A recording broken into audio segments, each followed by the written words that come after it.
Hey guys, this is Dr. Abhachok and I'm back with another video regarding NEET PG preparation. So remember how I told you guys about my post-it notes that I used to make during my preparation, especially second and third reading, and I use them a lot to basically revise all the topics that I would forget very frequently, or the topics that I would keep making mistakes in during my GTs, and it was so frustrating that I just couldn't wrap my head around it or recall them when I would face the same question again in a GT in another way. So what I did eventually, I made these short post-its during my preparation, and I used to hang them right on top of my study table, and these post-its, I used to look at them all the time while studying, and whenever I would get bored or I'll take a break while eating or anything, and basically I revised them one last time before leaving for my exam center. And not everything came in the exam, but obviously I feel that 40 to 50% questions were somewhat from these post-its, especially in INI set. Because there's a lot of stuff that you need to cram for INI set, and NEET indirectly or directly some questions did come, and I was really happy because I did not forget or make the same mistake again. So let me show you these post-its, like a few of them, so that you get an idea how to make them precisely and how you can use them in your revision. Alright guys, so let me show you some of the post-its that I've made during my preparation. So let's start with this one. So this is from anatomy. Since you all know it's so freaking hard to remember all the arteries and vessels and their branches, and subclavian artery is one of the very frequently asked arteries in anatomy. So we all know it has a mnemonic vitamin CD, which is very famous. So I made this little post-it sort of making a gist of all the branches of the artery, and this basically covers all the important parts that you need to remember about the subclavian artery. Here's another one, guys. This is from biochemistry. So you all know how hard it is to remember all the enzymes and all the cycles from biochemistry. This one's my favorite because it was always difficult for me to remember biochemistry. So I used to make a lot of post-its and a lot of short pages regarding biochem. So rate limiting enzymes, all the cycles that is all jotted down on this little piece of paper so that you can revise it even in the end.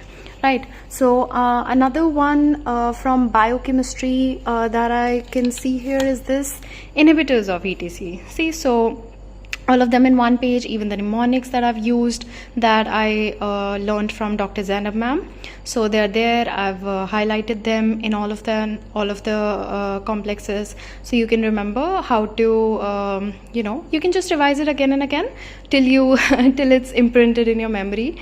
So this is another one. Then there's another one that I used to frequently forget, which is very frequently asked in NEET, and this year, as you all know, they were super focused on vitamin B deficiency and alcohol and STD kits for some reason, like STDs. So STD kits was also asked, some of the questions were asked from this.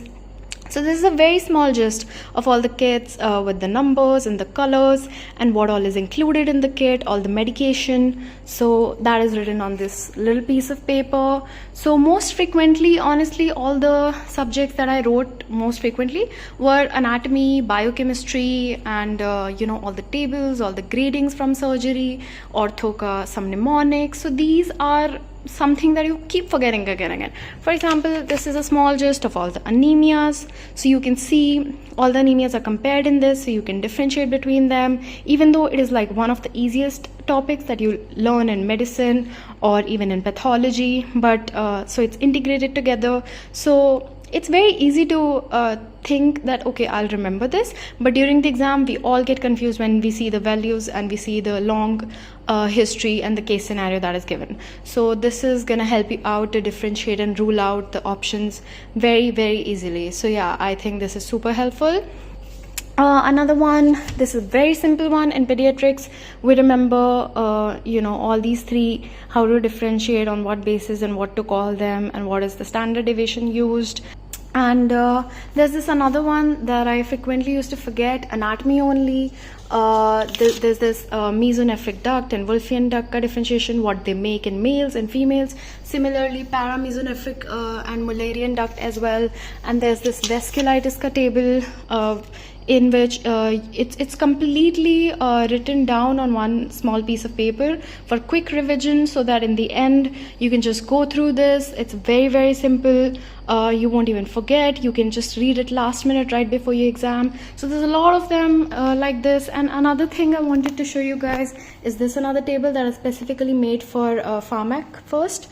You know how all of these things that you have to remember, the microsomal enzymes, drugs, and zero order kinetics, and there are all these mnemonics for it, all the inducer drugs, inhibitor drugs, what are safe in liver failure, all these drugs. Then there's this differentiation regarding the carcinomas in lung.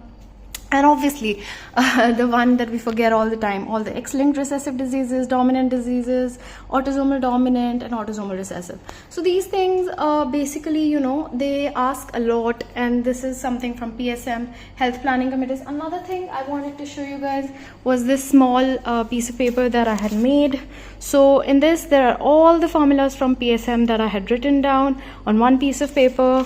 And then there's another epidemiology where I've written case control and cohort differentiation, all the formulas related to them, and all the things that we keep forgetting and we have to remember last moment. And other than epidemiology, what else you can see here is biostatistics and all, so written down on a nice piece of paper. And then there's another piece of paper with all the so this is basically in short, so you can remember everything, and you just have to go quickly through it last minute. You just go through it, you read it very quickly, you just see it, and you're like, yeah, I've done this, I've remembered this, I've read this. So you're feeling confident, you feel you're not going to forget any of this. So yeah, this is for those last minute jitters. So these were the few motivational quotes that I had also written. No regrets, that is something Dr. Zainab ma'am used to say very, very frequently. And then this one, something Dr. Sumer still says a lot, and I love this quote, apna time apan khud laega, and that has inspired me throughout my preparation. Also wanted to show you this, guys. This is something Sumer sir wrote on top of my yearly planner book, and I just tore it apart and put it on my vision board. He told me to not give up and achieve my dream of becoming a surgeon, and here I am doing it finally. And so I just put it on top of my table, and I always keep looking at it whenever I was struggling through my preparation. And this chill sign is something one of my dearest friends, a wise friend, gave it to me during MBBS beginning of it, and since then I've been trying to stay calm during my preparation. And that is my message to all of you. You all need to relax, you all need to calm down, you need to chill as well, and don't take everything too seriously. Do take it seriously, but not excess of everything is bad, guys.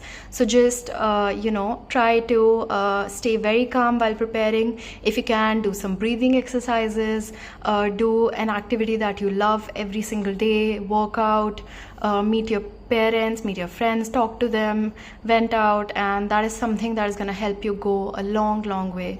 So do not freak out, guys. Keep preparing. All of my best wishes. Stay calm and stay chill, and all the best to all of you.